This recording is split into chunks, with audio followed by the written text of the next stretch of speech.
Sejam bem-vindos, fãs do Fidedigno. Eu sou o Bruno e hoje a gente vai falar sobre o sexto episódio da série WandaVision, que foi ao ar no dia 12 de fevereiro de 2021 no Disney+.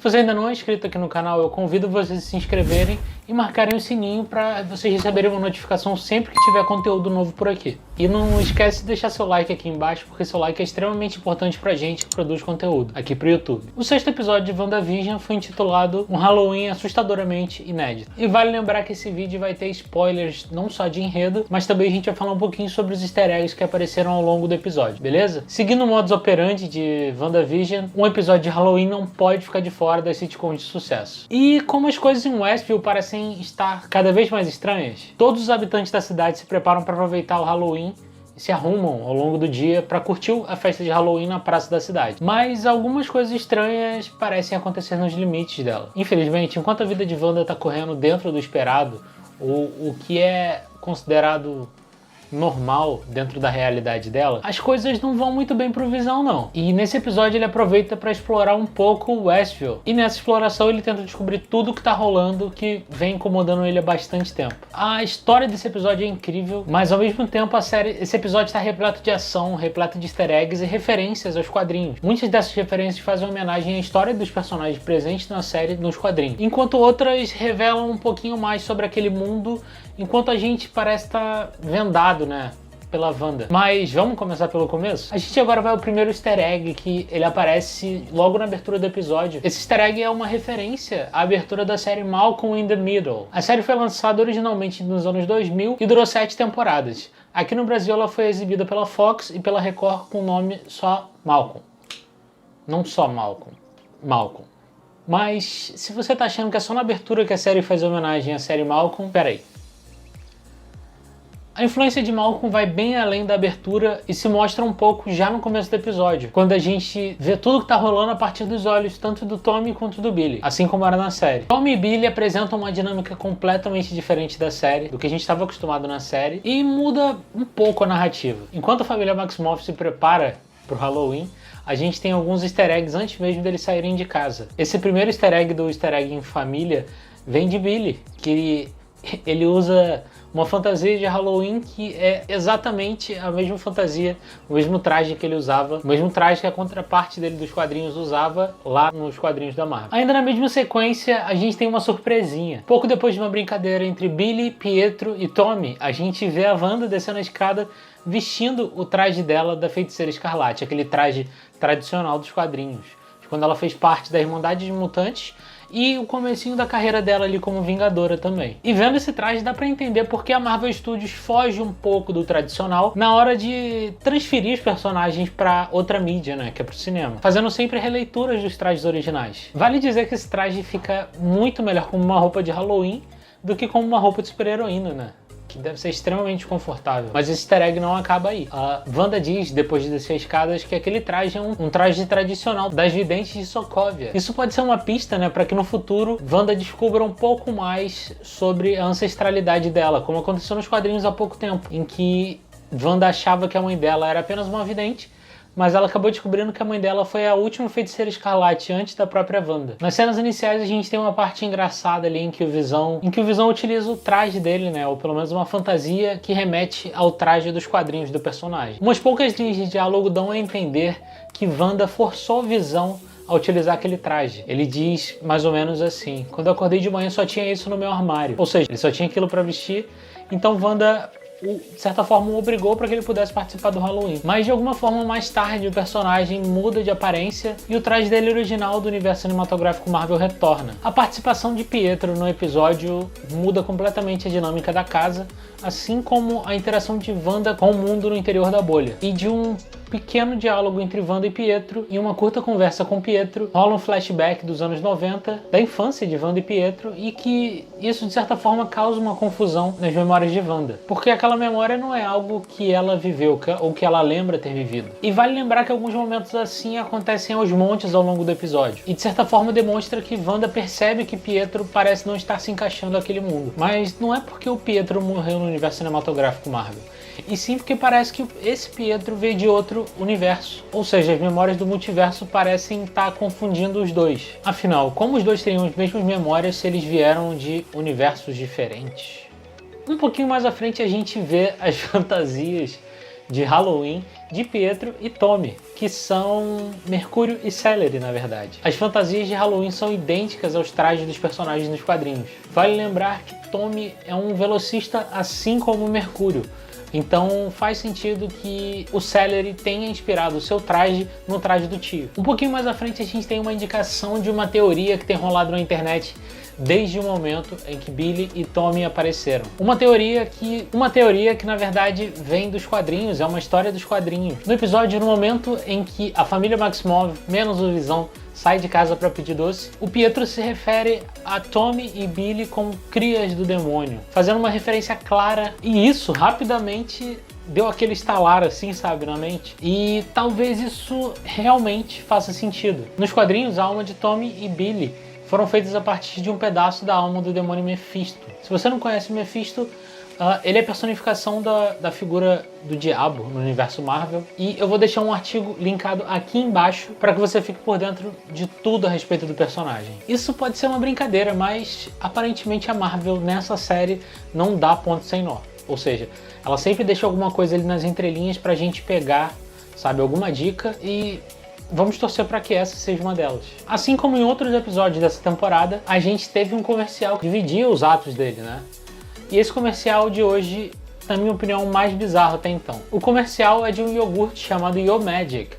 Ele mostra um homem ilhado, sem comida ou sem nada para beber, e um tubarão oferece a ele um iogurte chamado Yo Magic. E o homem morre ali tentando abrir aquele iogurte, tentando consumir aquilo, tentando abrir a embalagem em vão. Diferente dos comerciais anteriores, que faziam menção a algum acontecimento que tenha se tornado um trauma na vida de Wanda, eu acredito que esse comercial faça menção à situação atual de Wanda, em que ela está tentando usar magia para burlar até mesmo as leis da vida, como a morte, em vão. Após o comercial, a gente vê Wanda e Pietro conversando ao lado de Tommy e Billy, enquanto de fundo aparece o letreiro de um cinema, o cinema de Westview. No letreiro do cinema tem dois filmes da Disney em cartaz, Operação Cupido e o filme da Pixar, né, que agora é da Disney, Os Incríveis.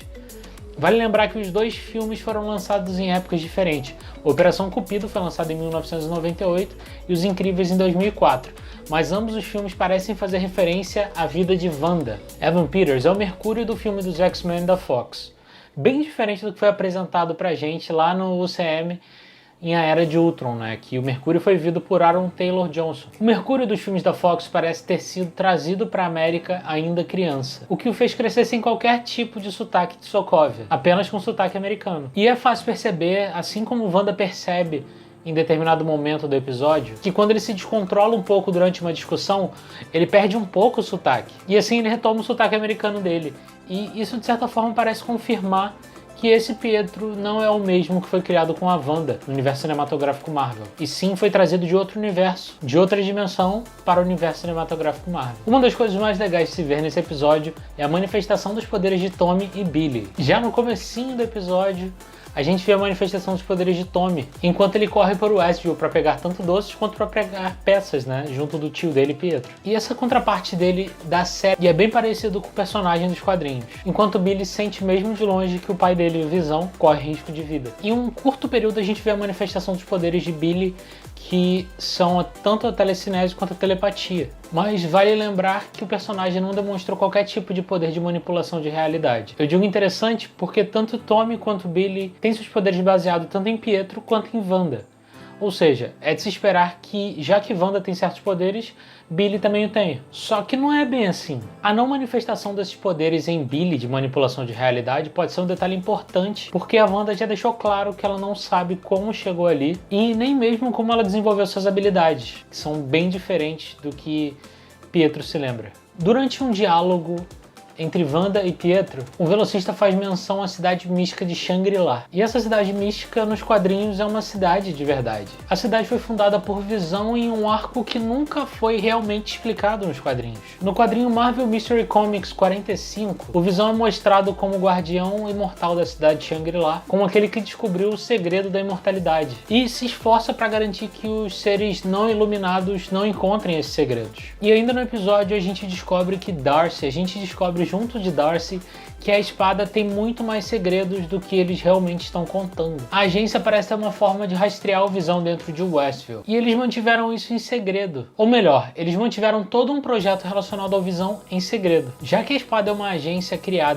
formada para observar armas sencientes, isso é algo bem preocupante na verdade, já que alguns episódios atrás a gente descobriu que a espada estava realizando experimentos com o corpo do Visão. Como a agência observa seres sencientes, armas sencientes, vale lembrar que a maior ameaça senciente que a Terra já viu no universo cinematográfico Marvel foi Ultron, que planejava habitar o corpo que hoje é do Visão. De volta dentro da bolha da realidade de Westview, Visão encontra algumas pessoas que parecem estar congeladas, e algumas delas até choram porque elas não conseguem realizar outras atividades senão aquelas que foram previamente definidas ou atividades para a qual elas estão sendo controladas. E pro Visão parece que naquele momento Wanda não tem interesse em controlar todos os habitantes da cidade, apenas os habitantes das partes em que a família dela passa, o caminho que eles percorrem sempre. Durante a exploração, o Visão esbarra com Agnes, e ele usa nela o poder dele de despertar as pessoas. Eu falei um pouquinho sobre esse poder no episódio passado, no vídeo passado sobre o episódio 5. Eu vou deixar linkado num card aqui em algum lugar para que você assista, beleza? E assim que Agnes desperta, ela reconhece Visão como um dos Vingadores, antes mesmo dela se lembrar que ele já estava morto. Logo em seguida, Agnes tem um colapso nervoso quando se dá conta de tudo o que está acontecendo ali. O breve despertar de Agnes pode resolver algumas teorias que alguns fãs levantaram há algum tempo atrás, no começo da série ou até mesmo antes, quando viram o material de divulgação da série. Alguns teóricos da internet apontavam que Agnes, na verdade, era Agatha Harkness, a bruxa que treinou Wanda nos quadrinhos. Alguns apontavam que ela, na verdade, era a grande orquestradora por trás de tudo o que acontecia em Westview, e também é responsável pela intensificação dos poderes de Wanda. Mas nesse episódio mostra que não é bem assim, e que Agnes é só mais uma vítima de Westview. Uma pergunta que surge logo assim que Visão desperta Agnes, e ela diz que ele é um Vingador, ele pergunta o que é um Vingador. E assim a gente percebe que o Sintozoide não tem qualquer tipo de lembrança sobre o mundo exterior, sobre a vida dele, até mesmo antes dele morrer. Mas por que será? Será que Wanda reprimiu as memórias dele? Ou será que as memórias do Sintozoide foram apagadas quando ele morreu? Eu já falei pra vocês em vídeos anteriores que a personagem Monica Rambeau tem superpoderes nos quadrinhos. Ela já foi até a Capitã Marvel e também já foi a personagem Espectro e Photon. E parece que em WandaVision ela tá se tornando algo muito mais do que a Capitã Monica Rambeau da espada. Nos quadrinhos, a personagem Monica Rambeau ganhou os poderes dela após ser atingida por uma onda de energia extradimensional. E aparentemente em WandaVision, a experiência que Mônica passou de ultrapassar a barreira Hex 2 vezes mudou ela para sempre. O fato dela ultrapassar a barreira 2 vezes causou nela uma mudança a nível celular, que está mudando ela aos pouquinhos. E que deve ser assim que a personagem vai ganhar os poderes dela no universo cinematográfico Marvel. Imagina como é que vai ser legal ver a Mônica e a Carol interagindo depois de tanto tempo sem se ver, as duas. E vai lembrar que Capitã Marvel se passa em 1995, e pelo que a gente sabe, elas não se veem desde então. Se você não sabe, Monica Rambeau, Miss Marvel e Kamala Khan estão confirmadas no filme Capitã Marvel 2. Em um episódio anterior de WandaVision, a gente teve um vislumbre de que os poderes da Wanda talvez estivessem saindo do controle. De certa forma, eles parecem estar se esvaindo mais uma vez, assim como aconteceu no episódio em que a gente viu um Visão morto. Durante uma discussão acalorada próximo do fim do episódio, com Pietro, próximo ali do final do episódio, Wanda parece perder o controle de seus poderes, pois em determinado momento, quando ela se vira para Pietro, ela o vê com o corpo cravejado de balas, como aconteceu na morte dele em Vingadores: A Era de Ultron. A cena deve ser uma indicação de como a mente de Wanda está se quebrando enquanto ela tenta controlar toda a realidade. Nos minutos finais do episódio, pouco antes de Wanda expandir a barreira de Hex ao redor de Westview, a gente ouve uma frase do Mercúrio que causa raiva na gente, e eu acredito que tenha deixado a Wanda com mais raiva ainda. Pietro diz assim: Não é como se seu marido morto pudesse morrer 2 vezes. Ela lança Mercúrio para longe e se prepara para mudar a realidade mais uma vez. É interessante notar que o Mercúrio sabe que o Visão está morto, mesmo parecendo que ele é originário de outra realidade, não aquela. Esse conhecimento é de fato algo que ele não teria como saber. Isso sugere que tudo em WandaVision não está tão claro como parece. Esses foram todos os easter eggs do episódio e parece que a série está se encaminhando para uma mudança repentina de ares, com a chegada de novos habitantes, um circo e uma equipe da espada muito mais irritada do que no começo. Esse episódio, na minha opinião, foi um dos mais interessantes e moveu a série muito mais pra frente. Eu tô bem curioso para saber o que vai acontecer com Wanda, porque se naquele pequeno perímetro ali de Westview os poderes dela já falhavam às vezes, imagina o quão cansada, o quão exaurida ela vai se sentir ao manipular uma área ainda maior, uma área que a gente ao certo nem sabe por qual distância se estende. Vale lembrar que ao contrário de Darcy, que ficou presa dentro do Rex, Jimmy Woo e Monica Rambeau, assim como o agente Hayward da espada, fugiram, conseguiram escapar e não foram capturados pela Wanda. Capturados, né? Eu tô muito curioso para saber o que aconteceu com a Darcy. Eu não vejo a hora de chegar próxima sexta-feira pra gente poder assistir o episódio 7.